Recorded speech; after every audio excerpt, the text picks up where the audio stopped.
घोडेगाव भवानी माळेच्या मुक्ताई देवीचे रौप्य महोत्सवी वर्ष.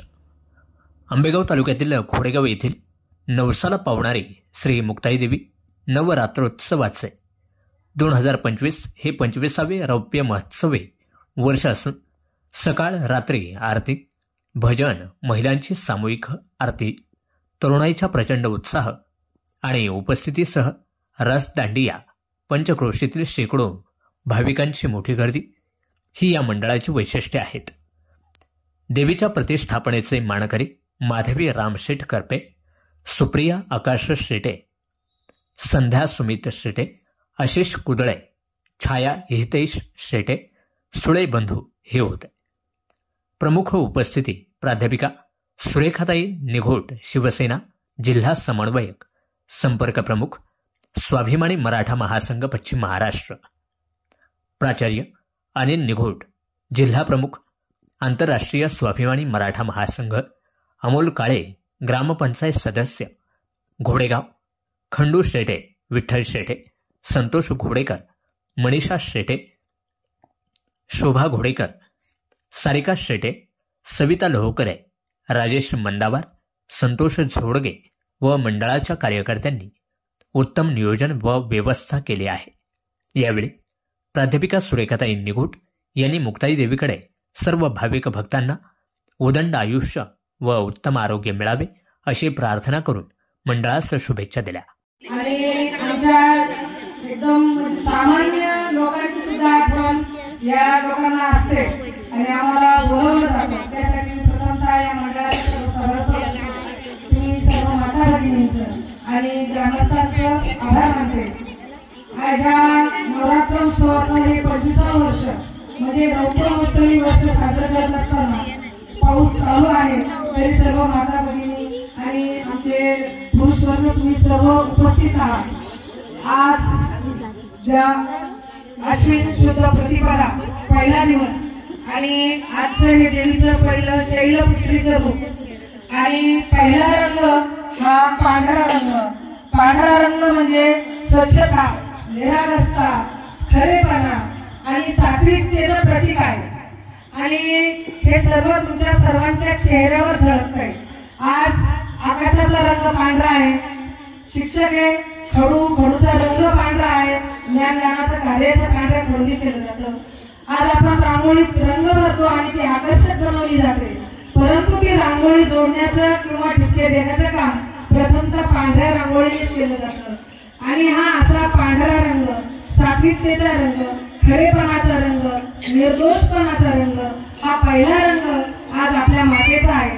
आज आपल्या सगळ्या माता भगिनी नवरात्रोत्सव हा आनंदात साजरा करत असताना 9 दिवसांचा उपवास असेल किंवा प्रत्येक दिवशीच्या मातेच्या रूपाचं आणि प्रत्येक दिवशीच्या रंगाचं वेगळं महत्व आहे आणि प्रत्येक जण आपल्या दिवसभराच्या कामातून संध्याकाळी थोडासा वेळ घेऊन प्रत्येक वस्तीतील सर्वजण एकत्र येऊन तुम्ही हा छान उत्सव साजरा करत आहात.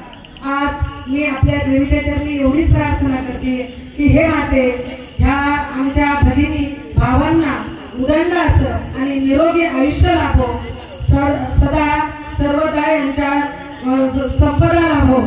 आणि या मंडळामध्ये नेहमीच अग्रेसर असणारे खंडूशेठ शेटे असतील, आपले काळेसाहेब असतील, ग्रामपंचायत सदस्य, परत शेटेदादा असतील, तर सगळेजण आहेत. चेहरे भरपूर होते, नाव सगळ्यांची माहिती नाहीये, परंतु सर्वांचंच या मंडळाच्या उपस्थितीमध्ये मी सर्वांचा आभार मानते. आणि असंच प्रेम इथून पुढे आमच्यावरही राहो आणि अशाच देवीच्या कृपा आशीर्वादाने आपण सर्वजण प्रत्येक वर्षी एकत्र येत राहू अशीच अपेक्षा व्यक्त करते आणि मातेच्या चरणी नतमस्तक होते. जय माता. लावण्य सुंदरम सदिवा प्रियाजन्य मळवाहे दुरुळा. जय देव जय देव जय शिव शंकरा स्वामी शंकरा. भारतीयो वाळू भारतीयो वाळू तुझकर गौरा. जय देव कर्पूर गौरा भोळा नयनी शाळा. अर्धांगी पर्वते सोना जमाला. विभूतिके उदराया सिद्धकण्ठनीरा ऐसा शंकर शोभे वनमावेदारा जय देव जय शिव शंकरा ओ स्वामी शंकरा आरतियो वालु भावरलियो वालु कृतकल्पना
नवीन घडामोडी जाणून घेण्यासाठी आवाज वार्ता या न्यूज चॅनलला सबस्क्राईब करा व बेल आयकॉनला प्रेस करा. धन्यवाद.